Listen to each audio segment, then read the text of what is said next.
इकरा हसन सहारनपुर के गंगोह पहुंची और छापुर में मंदिर खंडित करने की घटना को लेकर बैठक की है और इस दौरान इकरा हसन भावुक हो गई। उन्होंने कहा कि किसी की आस्था स्थल को खंडित करना बेहद निंदनीय है। मंदिर को तोड़ने जैसी घटना किसी भी सूरत में बर्दाश्त के काबिल नहीं है। कैराना सांसद ने कहा कि घटना से उन्हें गहरा दुख पहुंचा है। उन्होंने साफ किया कि इस प्रकरण में जिन लोगों को जेल भेजा गया उनका उन्होंने कभी समर्थन नहीं किया और ना ही किसी के पक्ष में कोई फोन किया। इकरा ने कहा कि अगर किसी और की भी इस तरह की घटना में संलिप्तता है तो सख्त सजा होनी चाहिए।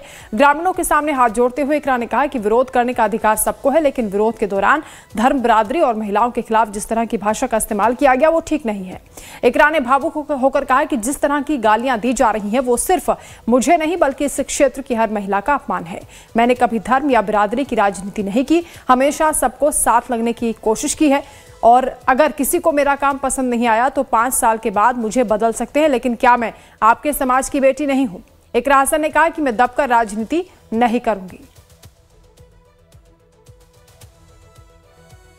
मंदिर का इस तरीके से मंदिर को खंडित करना, किसी भी आस्था की जगह को खंडित करना, ये कहीं भी बर्दाश्त के काबिल नहीं है और इसकी जितने कड़े शब्दों में वो हम निंदा करते हैं। और जो भी कोई इसका मुजरिम है, जो चले गए, ना उनका कोई हिमायती है, ना कभी किसी ने उनकी हिमायत में फोन किया।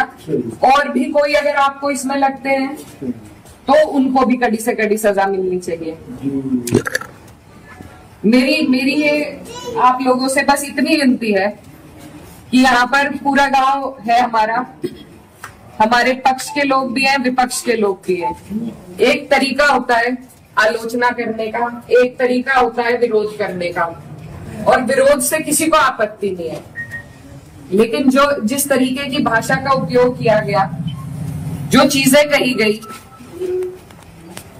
धर्म के ऊपर, बिरादरी के ऊपर, महिलाओं के चरित्र के ऊपर, क्या हम पूरे देश में ये संदेश देंगे कि ऐसा हमारा समाज है, ऐसा हमारा इलाका है। पहले मुझे मुल्ली कहा गया, मुझे आतंकवादी कहा गया, मेरे बाप तक को गाली दी गई, मेरे भाई को कहा गया। जो लोग ये पूछते हैं कि मेवात वालों को माफ कर दिया था और उसे क्यों नहीं माफ किया, उन्हें मैं ये बताना चाहती हूँ कि ये पहली घटना नहीं है, ये पहली नहीं है घटना। और सीधी सीधी जो गंदी गालियां दी गई हैं